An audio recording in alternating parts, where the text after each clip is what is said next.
Follow कीजिए हमारे Facebook page को और सब्सक्राइब कीजिए यूट्यूब चैनल को टेक्निकल सब्जेक्ट और टेक न्यूज़ की वीडियो सबसे पहले पाने के लिए। नमस्कार दोस्तों, आपका हमारे ऑनलाइन लेक्चर सीरीज में एक बार फिर से बहुत बहुत स्वागत है। वेब टेक्नोलॉजी लेक्चर सीरीज में आज हम बात करेंगे जावा नेटवर्किंग की। जावा नेटवर्किंग में हम इंट्रोडक्शन टू जावा नेटवर्किंग देखेंगे, जहां पे हम बात करेंगे दो कंप्यूटर, कोई क्लाइंट या सर्वर, दो अलग अलग कंप्यूटर होंगे तो उसमें कम्युनिकेशन कैसे होता है, नेटवर्किंग कैसे होता है। तो कहीं ना कहीं जितने भी कंप्यूटर हैं, अगर उनके बीच में कम्युनिकेशन करना है तो आपको एक नेटवर्क में होना चाहिएगा। वो आइदर लैन, मैन, वैन, कोई भी नेटवर्क होगा। उसमें डिफरेंट टोपोलॉजी भी वहां पे हो सकते हैं, जैसे मेश टोपोलॉजी, रिंग टोपोलॉजी, ऐसे डिफरेंट टोपोलॉजी का भी यूज करके हम नेटवर्क बना सकते हैं। तो अगर आपका नेटवर्किंग में कोई कंप्यूटर है कई सारे, तो उनके बीच में कम्युनिकेशन कैसे होगा, उस कम्युनिकेशन के लिए जो प्रोग्राम हम बनाएंगे, क्लाइंट और सर्वर में जो कम्युनिकेशन होगा, तो जो प्रोग्रामिंग होगी जावा की, उस प्रोग्रामिंग को हम कहते हैं जावा सॉकेट प्रोग्रामिंग। जावा सॉकेट प्रोग्रामिंग दो तरीके से होती है। पहला है कनेक्शन ओरिएंटेड और दूसरा कनेक्शन लेस। जो कनेक्शन ओरिएंटेड में आपका TCP transmission control protocol follow करता है, और कनेक्शन लेस जो होता है UDP user datagram protocol follow करता है। ये दोनों प्रोटोकॉल क्या होता है, मैंने आपको प्रीवियस लेक्चर में कई बार इसको बता चुके हैं कि टीसीपी प्रोटोकॉल होता है। ये आपको जो सिस्टम में अगर दो क्लाइंट या सर्वर, दो कंप्यूटर सिस्टम से हम कम्युनिकेशन करना चाह रहे हैं या डेटा ट्रांसफर करना चाह रहे हैं, तो टीसीपी अगर हम प्रोटोकॉल को फॉलो कर रहे हैं तो उसमें जितने भी पैकेट एक सिस्टम से हम भेजेंगे उतने ही पैकेट्स रिसीवर साइड रिसीव होंगे। उसमें लॉस होने की कोई चांसेस नहीं है, और जिस सीक्वेंस में हम भेजते हैं उसी सीक्वेंस में वहां पे डिलीवर होता है। लेकिन अगर यूडीपी की हम बात करें तो यहाँ पे कोई भी गारंटी नहीं है कि पैकेट की जितने हमने डेटा भेजा उसके पैकेट वहां रिसीव हो रहे हैं या नहीं हो रहे हैं, या उसी ऑर्डर में जा रहे हैं या नहीं जा रहे हैं। तो यहाँ पे इसकी गारंटी नहीं है, इसीलिए इसको हम कहते हैं कनेक्शन लेस।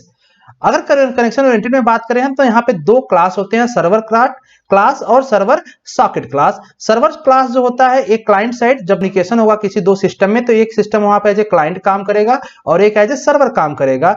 जो सॉकेट क्लास है वो आपके क्लाइंट साइड यूज करेगा, वहां पे क्लाइंट सॉकेट बनाएगा और उसी सॉकेट के थ्रू कोई मैसेज आपको सर्वर पे भेजेगा। और सर्वर सॉकेट जो होता है, सर्वर साइड एक सॉकेट बनता है जो कि आप जो क्लाइंट के थ्रू सर्वर सॉकेट आ रहा है मैसेज के साथ, उस मैसेज को लेगा और उसके अकॉर्डिंग ऑपरेशन परफॉर्म करेगा। इस तरह से अगर कनेक्शन लेस में हम बात करें तो कनेक्शन लेस में यहाँ पे गारंटी नहीं होता कि आपका जो पैकेट जा रहा है वो पैकेट पहुंचेगा ही और उसी ऑर्डर में पहुंचेगा या नहीं पहुंचेगा। तो इस केस में अगर हम देखें तो दो क्लास यूज करते हैं, डेटाग्राम सॉकेट क्लास और डेटाग्राम पैकेट क्लास। इसको भी हम आगे डिटेल में देखेंगे। अगर इन दोनों का हम एग्जांपल देखना चाहें तो अगर हम जब कोई डायनेमिक पेज देखते हैं या कोई वेबसाइट ओपन करते हैं तो उस टाइम कनेक्शन ओरिएंटेड काम करता है टीसीपी आईपी, और कनेक्शन लेस यूज होता है लाइव स्ट्रीमिंग टाइम। जैसे हम कोई वीडियो चैट कर रहे हैं या वीडियो कॉल कर रहे हैं या लाइव मैच देख रहे हैं, तो सारी चीजें आपको किसमें होती है, कनेक्शन लेस में। अगर जहां पे स्ट्रीमिंग का कंसेप्ट ना हो, लाइव का कंसेप्ट ना हो,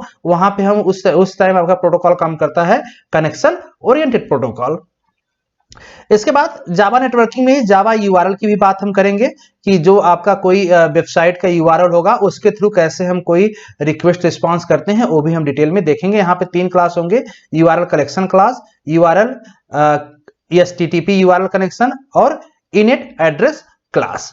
तो वन बाय हम चलते हैं डिटेल में। सबसे पहले बात करते हैं इंट्रोडक्शन की। The terms network programming refer to writing programs that execute across multiple devices or computers in which devices are connected to each other using a network। ध्यान, जो नेटवर्किंग प्रोग्रामिंग है, जो नेटवर्क प्रोग्रामिंग है वो कहीं ना कहीं प्रोग्रामिंग होता है जब आपके कई सारे कंप्यूटर नेटवर्क में कनेक्टेड हों, तभी ये प्रोग्रामिंग वहां पे यूज होती है। इसका प्रोग्रामिंग के लिए जब हम जावा प्रोग्राम बनाने जाएंगे तो java.net एक पैकेज होता है जिसको मुझे इंपोर्ट करना पड़ता है। तो the java.net package contain collection of classes and interface that provide the communication detail।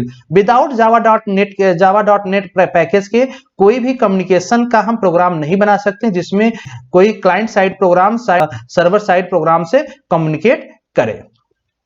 इसी को हम आगे जो सॉकेट प्रोग्रामिंग है उसमें डिटेल में देखेंगे कैसे हम प्रोग्राम बनाते हैं। इसके बाद यहाँ पे कुछ जावा नेटवर्किंग टर्मिनोलॉजी आता है जिसको आपको अंडरस्टैंड करने से ज्यादा बेटर है, क्योंकि प्रोग्रामिंग करते टाइम इन्हीं सबके टर्म को वहां पे आएगा। सबसे पहला टर्म है आईपी एड्रेस। आईपी एड्रेस क्या होता है? आईपी एड्रेस किसी भी सिस्टम का यूनिक एड्रेस होता है जो उस पार्टिकुलर सिस्टम को आइडेंटिफाई करता है वो आइदर आपका क्लाइंट हो या सर्वर हो। अगर हम वेबसाइट की भी बात करें तो जो वेबसाइट को हम ओपन करते हैं तो वहां पे डोमेन नेम होता है, डोमेन नेम हमेशा आईपी से मैप होता है, किसी आईपी से। तो जिस सिस्टम पे आप जिस वेबसाइट को एक्सेस करना चाह रहे हैं वो कहीं ना कहीं किसी सर्वर को ही हम एक्सेस करते हैं जिसका आईपी एड्रेस कुछ होता है। फॉर एग्जांपल जैसे यहाँ पे आईपी एड्रेस दिया है 192.168.0.1, तो एग्जांपल तौर पे आईपी एड्रेस दिया है, ऐसे आईपी हो सकते हैं। दो तरह के आईपी एड्रेस भी होते हैं, एक आईपी वर्जन 4 होता है और दूसरा आईपी वर्जन 6 होता है। तो यहाँ पे हमने आईपी वर्जन 4 को ले रखा है। प्रोटोकॉल्स, कुछ प्रोटोकॉल्स भी होते हैं जिसका हम यूज करेंगे, जैसे टीसीपी ने बताया अभी, ट्रांसमिशन कंट्रोल प्रोटोकॉल यूज करेंगे, FTP file transfer protocol, telnet protocol, SMTP protocol and POP protocol. इन सब प्रोटोकॉल्स का अगर डिटेल लेक्चर देखना चाहें तो आप मेरे थ्योरेटिकल लेक्चर, स्टार्टिंग के थ्योरेटिकल लेक्चर में मैंने इसको काफी डिटेल में कवर किया था, वहां से आप देख सकते हैं।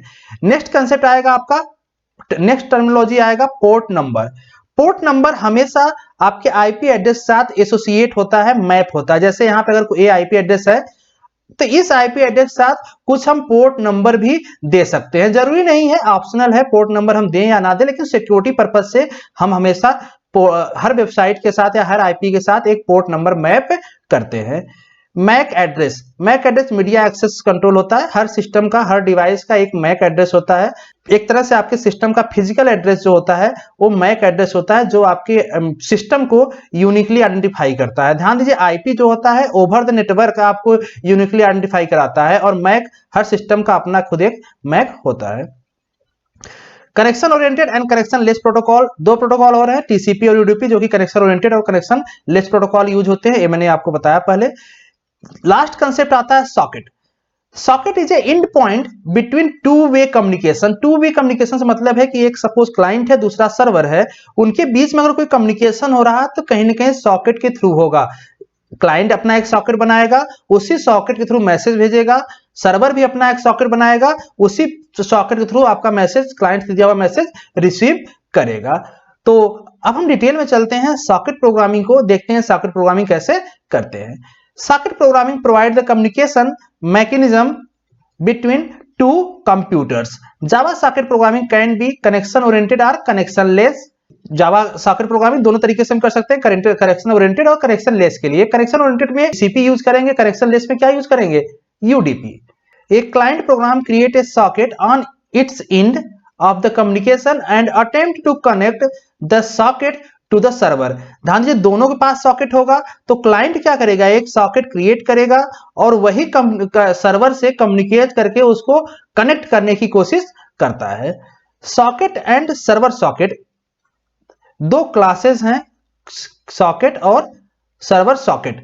जिस क्लास का हम यूज करते हैं कनेक्शन ओरिएंटेड सॉकेट प्रोग्रामिंग के केस में। ऐसे ही डेटाग्राम और डेटाग्राम पैकेट दो क्लास है जिसका हम यूज करते हैं कनेक्शन लेस सॉकेट प्रोग्रामिंग के केस में। अभी हम बात करेंगे नेक्स्ट स्लाइड में केवल कनेक्शन ओरिएंटेड सॉकेट की, जहां पे सॉकेट और सर्वर सॉकेट की बात करेंगे। उसके बाद हम डेटाग्राम पैकेट और डेटाग्राम सॉकेट की बात करेंगे। The client in the socket programming must know two information. ध्यान दीजिए, जब किसी क्लाइंट को कम्युनिकेट करना है सर्वर से तो वो सॉकेट प्रोग्रामिंग के थ्रू होगा। सॉकेट प्रोग्रामिंग करते टाइम दो इंफॉर्मेशन जरूरी होता है क्लाइंट को पता होना, एक तो IP address of server and दूसरा पोर्ट नंबर। तो हर सिस्टम का, जैसे मैंने बताया कि सर्वर है तो उसका कोई ना कोई आईपी एड्रेस होगा, उसी आईपी एड्रेस के थ्रू हम कम्युनिकेट करेंगे, क्योंकि वहां पर मुझे मैसेज पास करना है तो आईपी एड्रेस एक पता होना चाहिए। दूसरा, एक पोर्ट नंबर भी मैंने बताया कि हर आईपी एड्रेस के साथ एक पोर्ट नंबर मैप होता है, तो पोर्ट नंबर भी मुझे पता होना चाहिए, तभी हम उस पर कम्युनिकेट कर सकते हैं। जनरली अगर आप कोई वेबसाइट देखें तो हम जैसे लिखते हैं www.universityacademy.in, तो यहाँ पे हमने कोई पोर्ट नंबर मैप नहीं किया, यहाँ बाय डिफॉल्ट पोर्ट आता है। लेकिन अगर हम चाहें पोर्ट नंबर मैप करना तो पोर्ट नंबर भी हम मैप कर सकते हैं। देन विदाउट पोर्ट नंबर हम उस वेबसाइट को एक्सेस नहीं कर सकते, उस सर्वर को एक्सेस नहीं कर सकते। फर्दर आगे हम डिटेल में देखेंगे अभी कि कैसे पोर्ट नंबर डिफाइन करते हैं, कैसे हम किसी आईपी के साथ मैप करते हैं। सॉकेट क्लास, मैंने दो क्लास बताया है आपको कि टीसीपी केस में सॉकेट क्लास और सर्वर सॉकेट क्लास दो क्लास होंगे। सबसे पहले हम देखते हैं सॉकेट क्लास को। Socket class is simply an endpoint for communication between machines. The socket class can be used to create a socket. Socket एक क्लास होता है प्रीडिफाइंड क्लास, जैसे कि आप जब java.net इंपोर्ट करेंगे अपने प्रोग्राम में तो इस क्लास को हम वहां से ले सकते हैं। इसके बाद इसी क्लास के हम ऑब्जेक्ट बनाएंगे जो कि एज ए सॉकेट का काम करेगा। तो यहाँ पे कुछ मेथड होते हैं जिस मेथड का यूज हम करते हैं सॉकेट क्लास के साथ। Get input stream, get output stream और क्लोज, तीन आपके मेथड यूज करते हैं। गेट इनपुट स्ट्रीम मतलब कि सॉकेट आपका कुछ इनपुट लेगा। गेट आउटपुट स्ट्रीम मतलब है कि सॉकेट के साथ कुछ आउटपुट हम अटैच कर रहे हैं, कोई मैसेज हम सॉकेट के साथ अटैच करके सेंड कर रहे हैं तो एज ए आउटपुट स्ट्रीम जा रहा है। ऐसे अगर गेट इनपुट स्ट्रीम में देखें तो यहाँ पे सॉकेट के साथ ही कोई इनपुट अटैच होके आ रहा है। क्लोज मेथड यूज होता है जनरली जब सॉकेट का काम कंप्लीट हो जाए तो हम उसको क्लोज कर देते हैं। ऐसे सर्वर सॉकेट क्लास है। Server socket class can be used to create a server socket. This object used to stabilize communication with the client. Server socket हमेशा सर्वर साइड क्रिएट होगा और ये कम्युनिकेशन स्टेबलाइज करता है क्लाइंट के साथ, जिस क्लाइंट से आपको कम्युनिकेशन करना है। यहाँ पे दो मेथड होते हैं, एक्सेप्ट और क्लोज। तो अगर कोई क्लाइंट से रिक्वेस्ट आ रही है तो उस रिक्वेस्ट को सर्वर सॉकेट एक्सेप्ट कर सकता है और उसको अगर एक्सेप्ट करता है तो ऑपरेशन परफॉर्म होने के बाद उसको क्लोज कर देगा। तो ये दो मेथड यहाँ पे जनरली हम यूज करते हैं। एक प्रोग्राम से समझने की कोशिश करते हैं कि कैसे क्लाइंट और सर्वर कम्युनिकेशन हो रहा है और कैसे उसको हम एक क्लाइंट से सर्वर पे मैसेज सेंड करते हैं और वहां पे कैसे मैसेज रिसीव हो रहा है। ये दो एग्जांपल है। पहला एग्जांपल है सर्वर के लिए, मतलब एक हम प्रोग्राम सर्वर साइड के लिए यूज कर रहे हैं, दूसरा हम क्लाइंट के लिए। दो अलग अलग प्रोग्राम बना रहे हैं। पहले हम क्लाइंट वाले प्रोग्राम को समझ लेते हैं। क्लाइंट वाले प्रोग्राम मैंने पहले बताया कि एक तो इंपोर्ट करना पड़ेगा आपको java.net। मैंने java.net.star मतलब सारे इसके क्लास को इंपोर्ट कर लिया अपने प्रोग्राम में। अब हम यहाँ पे एक क्लास बना रहे हैं माई क्लाइंट नाम का। इसी माई क्लाइंट .java नाम से इस प्रोग्राम को हम सेव करेंगे। इसके अंदर अगर हम देखें तो हमने एक सॉकेट बनाया, जो सॉकेट क्लास है। सॉकेट क्लास कहां पे होगी? सॉकेट क्लास इसी java.net के अंदर थी, इसको मैंने इंपोर्ट किया। यहां पे हमने इस सॉकेट का एक ऑब्जेक्ट बनाया एस नाम से, न्यू सॉकेट, और कंस्ट्रक्टर एज ए कॉल किया लोकल होस्ट 6666। लोकल होस्ट मतलब कि हम अपने एक ही मशीन पे लोकल होस्ट पे काम कर रहे हैं, कोई हम किसी पार्टिकुलर वेबसाइट के लिए हम नहीं देख रहे हैं यहाँ पे। तो लोकल होस्ट सिंपल मशीन के लिए है जिस मशीन पे हम इस टाइम पीपीटी रन कर रहे हैं। और इसके साथ एक पोर्ट नंबर होगा। तो पोर्ट नंबर जिसने मैंने बताया कि आईपी के साथ पोर्ट नंबर, तो लोकल होस्ट के साथ एक पोर्ट नंबर जाएगा। हमने पोर्ट नंबर दे दिया 6666। नेक्स्ट एक और हम ऑब्जेक्ट बनाएंगे डेटा आउटपुट स्ट्रीम। ये भी क्लास होता है जो इंपोर्ट हो चुका है इसके साथ java.net के साथ। आउटपुट स्ट्रीम का काम होता है कि आउटपुट सेंड करना। कहां पे सेंड करेगा? सर्वर की साइड। इसका मैंने एक ऑब्जेक्ट बनाया डी आउट नाम से। इसके साथ ध्यान दीजिए method S dot get output stream, S आपका सॉकेट का ऑब्जेक्ट था। इसी के साथ हमने get output stream S dot get output stream. तो यहां से हमने एक आउटपुट मैसेज, एक ध्यान दीजिए यहां से जो ऑब्जेक्ट था सॉकेट का, इसी के साथ हम किसको मैप कर रहे हैं? गेट आउटपुट स्ट्रीम, मतलब यहां से कुछ आउटपुट स्ट्रीम होगा उसी को मैप कर रहे हैं और वही आपके सर्वर साइड जाएगा। डी आउट डॉट, यहां देखिए जो डी डॉट ऑब्जेक्ट था यहाँ पे, इसके साथ हम मैसेज राइट कर रहे हैं hello server, means hello server message client से सर्वर की साइड हम सेंड करना चाह रहे हैं, उसी को हम यहाँ पे राइट ले रहे हैं। यूटीएफ का मतलब होता है यूनिकोड ट्रांसफॉर्मेशन फॉर्मेट। तो यूनिकोड फॉर्म में यहां से मैसेज आपका जाएगा। जैसे ही मैसेज सेंड होगा, इस डी आउट जो ऑब्जेक्ट था इसको हम फ्लश कर लेंगे, क्योंकि इसी के पास से मैसेज है तो उसको हम इस तरह से क्लीन कर लेंगे और उसको हम कनेक्शन को डी आउट को क्लोज कर देंगे। फिर इसके बाद सॉकेट, जो हमने सॉकेट यहाँ पे स्टार्ट किया तो उस सॉकेट को भी हम क्लोज कर देंगे। कैश का ऑप्शन है एक्सेप्शन के केस में, अगर आपका एक्सेप्शन कुछ आता है देन यहाँ पे आएगा। विदाउट एक्सेप्शन आपका प्रोग्राम में करेक्ट है। अब हम आते हैं सर्वर साइड। सर्वर साइड देखें तो हमने यहाँ पे एक क्लास बनाया माई सर्वर नाम का, पैकेज इंपोर्ट कर लिया java.net। यहां पे हमने सर्वर सॉकेट, ध्यान दीजिए यहां पे हमने क्या बनाया था? क्लाइंट साइड में सॉकेट क्लास को यूज करके ऑब्जेक्ट बनाया था। हम यहाँ पे क्या किसको बना रहे हैं? सर्वर सॉकेट का ऑब्जेक्ट बनाएंगे। डबल एस नाम से मैंने बना लिया और इसके साथ new server socket as a constructor. यहाँ पे जो पोर्ट नंबर यहां से था, पोर्ट नंबर कितना था इसका 6666, तो यहाँ पे हम 6666 से कम्युनिकेशन बनाना चाह रहे हैं, इसलिए 6666 डालेंगे। अगर यहाँ पे हम कोई और पोर्ट नंबर डालते हैं तो आपका कनेक्शन स्टेबलाइज नहीं होगा और वो आपका कम्युनिकेशन नहीं हो पाएगा। जैसे ही आपका पोर्ट नंबर यहाँ पे आएगा, अब सॉकेट एस मतलब जो सॉकेट था, जो ऑब्जेक्ट सॉकेट का एस बना था, जो इसके साथ आ रहा है, जिसके साथ मैसेज आ रहा है, उसको हम एस क्या है, सर्वर सॉकेट का ऑब्जेक्ट है, इसके साथ एक्सेप्ट करा रहे हैं। एक्सेप्ट करते ही स्टेबलाइज कनेक्शन, दोनों के बीच में कनेक्शन हो गया। कनेक्शन जब हो गया तो यहां से हमने डेटा सेंड किया था एज ए आउटपुट स्ट्रीम, तो यहां पे डेटा कैसे मिलेगा, एज ए इनपुट स्ट्रीम, मतलब यहां से आउटपुट इनपुट आ रहा है सर्वर पे, तो सर्वर के पास as a input stream use करेगा। यहां पे ऑब्जेक्ट यूज किया डिस नाम का, DIS, और एज ए मेथड यहां पे लिया s.get इनपुट स्ट्रीम, मतलब जो सॉकेट एस ऑब्जेक्ट के साथ मैसेज आ रहा था उसी को एज ए गेट इनपुट यहां पे ले रहा है, और उसको एज ए स्ट्रिंग, एक स्ट्रिंग के पास, उसी मैसेज को स्ट्रिंग के पास स्टोर करा रहा है, फिर उसी स्ट्रिंग को प्रिंट कर दिया। जैसे प्रिंट कर देगा, प्रिंट करने के बाद इसको कनेक्शन, जो SS कनेक्शन था सर्वर सॉकेट का, उसको क्लोज कर देगा। एक्सेप्शन कोई आएगा तो एक्सेप्शन देगा, अदरवाइज कोई भी एरर, कोई भी एक्सेप्शन इस प्रोग्राम में नहीं है। इसको अगर हम रन करें तो रन करने के बाद कुछ इस तरह का आपको सिनारियो देखेगा। ध्यान दीजिए रन कैसे करना है इसको।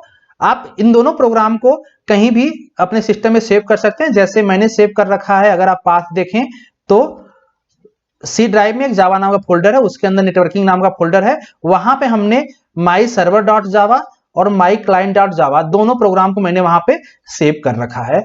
अब रन करने के लिए आपको दो टर्मिनल की जरूरत पड़ेगी। क्यों दो टर्मिनल की? क्योंकि एक पे हम क्लाइंट प्रोग्राम को रन करेंगे और एक टर्मिनल पे हम सर्वर प्रोग्राम को रन करेंगे। तो सबसे पहले हम सर्वर को रन करते हैं। जावा सी से कंपाइल कर लेंगे myserver.java को। जैसे ही कंपाइल करेंगे, कंपाइल करने के बाद जब हम इसको रन करेंगे तो यहां पे फिलहाल कोई मैसेज उस टाइम नहीं आएगा। विदाउट मैसेज इसी पे होल्ड रहेगा, केवल रन करके, कोई वहां पे आउटपुट नहीं आएगा। इसके बाद हम क्लाइंट को रन करेंगे। जब क्लाइंट मैसेज को कंपाइल करेंगे और रन करेंगे, जैसे ही क्लाइंट कोड को हम रन करेंगे तो क्लाइंट में अगर देखेंगे, क्लाइंट प्रोग्राम में यहां पे तो मैसेज क्या था, मैसेज यहां पे था हेलो सर्वर। तो यही हेलो सर्वर मैसेज कहां जाएगा, सर्वर के पास। तो यहां पे आ जाएगा, जैसे रन करेगा तुरंत यहां पे मैसेज आ जाएगा हेलो सर्वर, और यहां पे आपको डिस्प्ले कर जाएगा। ये आप रन करके भी इजिली देख सकते हैं। तो ऐसे आपको ट्रांसमिशन कंट्रोल प्रोटोकॉल के केस में, कनेक्शन ओरिएंटेड के केस में हम क्लाइंट और सर्वर बना के कम्युनिकेशन करते हैं। तो होपफुली आपको कनेक्शन ओरिएंटेड के केस में नेटवर्किंग का कंसेप्ट क्लियर हो गया होगा। आज के लिए बस इतना ही करते हैं। नेक्स्ट लेक्चर में हम बात करेंगे कनेक्शन लेस UDP के केस में जावा नेटवर्किंग प्रोग्राम को। धन्यवाद।